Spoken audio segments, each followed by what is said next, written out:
आणि त्याच पार्श्वभूमीवर पुण्यातील प्रसिद्ध पेशवेकालीन श्रीमंत भिकारदास मारुती मंदिरातही भक्तांची मोठी गर्दी उसळली।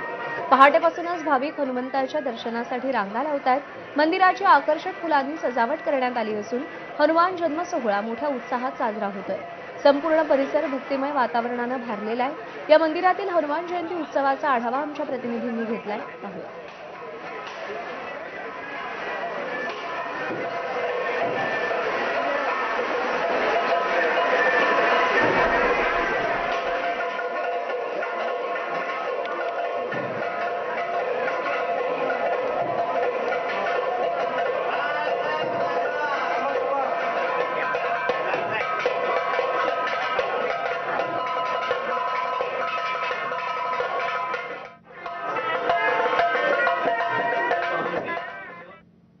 श्रीराम भक्त हनुमान जयंती निमित्तानं आज जळगाव